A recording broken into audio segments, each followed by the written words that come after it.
Hello, this is Lady Boulay, and I hope you're having a wonderful day. Thank you for your support. Thank you for subscribing to the channel. Thank you for your comments, and thank you for your thumbs up. Thank you for all you do to support the channel. And yes, we are commanded to love one another, whether we want to or not, or whether we agree with each other or not. Well, the late firebrand and activist known as Jesse Jackson Sr. has been laid to rest. And there is a little dust up about the speakers at his funeral. And this is what his son had to say. I listened for several hours of three United States presidents who do not know Jesse Jackson. He maintained a tense relationship with the political order, not because the presidents were white or black, but the demands of our message demanded not Democratic or Republican solutions, but demanded a consistent, prophetic voice that at no point in time ever sold us out as a people. Well, I think there are people who would take issue with that. There are a number of young people to this day, and maybe some old ones too, that are upset and blame Jesse Jackson for hanging that African American moniker on Black Americans that many are still trying to shake. So I don't think that many people would agree that Jesse Jackson never sold his people out. There have been a number of scandals about Jesse Jackson doing the very same thing. But that's not what this video is about. This video is about why I don't think they should have invited those three presidents that he's complaining about to the funeral. And I'm going to tell you why. What is normally expected at a funeral with high-profile speakers, in most traditions, religious, cultural, or simply social, there are a few widely understood norms. Anyone on the program is there because the family or organizers approved them. I've done several obituaries in my lifetime, and not once have I put anybody on a program that was not asked and then they confirmed that they would speak. So it's not like these people just turned up and decided they were going to get up and do a political speech. They were asked to speak. And if the family wants a no politics service, they usually communicate that clearly in advance. And if they feel strongly, they often provide talking points, a theme, or even a pre-written statement for the people to read. So that's the protocol. So if you didn't want them to get up and speak their mind, they are politicians and they are former presidents. You should not have invited them. So let's face it.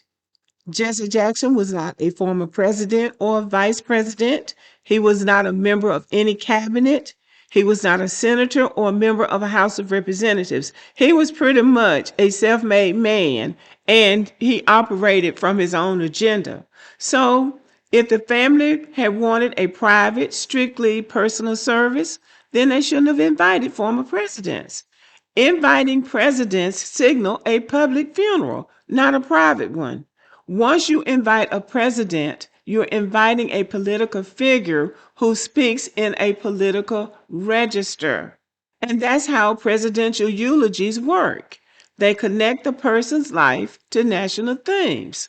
So from a purely etiquette standpoint, if you don't want political speeches, don't invite political figures to your family member's funeral. Michelle Obama pretty much gets it right in these events. She doesn't show up. Michelle didn't show up. Bill and Hillary Clinton were there. Joe and Jill Biden were there. But Michelle Obama was not there. So she reads the leaves and she says, you know what? I'm out of it and I'm staying out of it. That seems to be what she's saying. Why did the presidents speak the way they did? Former presidents almost always contextualize the person's life in national history. His son said, well, they didn't know my father. They know enough. They know that Jesse Jackson has been flouncing around here since Dr. Martin Luther King was assassinated, trying to capitalize on Dr. Martin Luther King's legacy and building what legacy he could for himself. They know that much about him. But at a funeral like this, if you invite presidents, they are going to reference current political tensions. The political environment is very charged right now. So the presidents are going to speak on that. They're going to speak in broad, moral, or civic terms, the way they did, and they're going to connect a dead person's legacy to ongoing issues, which is what they did. That is the presidential eulogies protocol. This happens at funerals for civil rights leaders, senators, governors, and activists. It's part of the genre. So the president's speeches at Jesse Jackson's funeral followed a familiar pattern for public figures. Again, if they didn't want them to speak, they should not have invited them or just told them they wanted them to come, present their presence, but not speak. That would have been the fair way to do it. But getting up and rebuking them after the fact is a breach of social etiquette, and people can feel any way they want to feel about it. But that is not what you do. And whether you agree with him or not, Jesse Jackson Jr.'s comments stood out. His remarks broke with typical funeral etiquette in three ways. He publicly criticized invited speakers after the fact. That's unusual. Families typically handle disagreements privately. He challenged their right to speak about his father at all. That's also unusual once the family has approved them as speakers. If they didn't know enough about Jesse Jackson to speak on him at his funeral, again, why invite them? And most damning of all to me, he turned a post-funeral moment into a public confrontation. That's why many observers interpreted it as grandstanding on the part of Jesse Jackson Jr., regardless of political alignment. Because the reality is, now, if I'm not mistaken, they were trying to get Jesse Jackson to lie in state in Washington, D.C., but they had to draw the line somewhere. He ended up lying in state in South Carolina. But that's a public funeral. That's a public figure.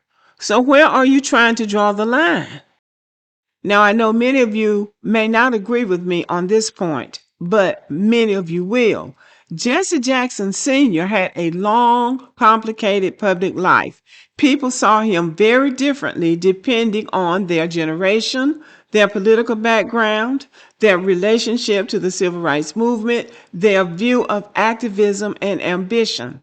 And just like I've said before, young blacks are upset about that whole thing he pushed about us being African American. So when someone with a polarizing public legacy dies, three narratives collide: the family's private memory, the political establishment's public framing, and the public's mixed perception of the person.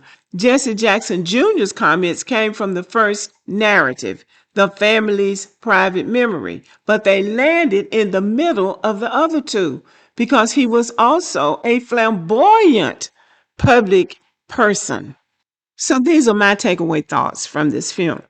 If the family wanted a non-political funeral, they should have structured it that way. If they invited presidents, they should have expected political framing. And criticizing speakers afterward violates normal funeral etiquette. If you don't want people to get up and speak what they think or what they feel, don't ask them to speak. I saw Jesse Jackson Jr. giving that speech the day of the funeral. I had my thoughts about it, but I wanted to wait and see what other people had to say. Some people applauded him for getting up there and rebuking those presidents, saying things like it's a time and place for everything.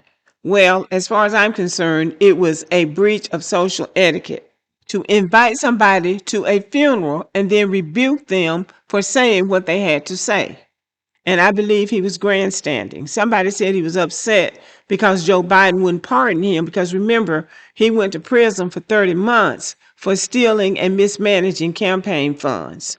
So that could have had something to do with it. But as far as I'm concerned, what he did was tacky and in very poor taste. But let me know what you think about it.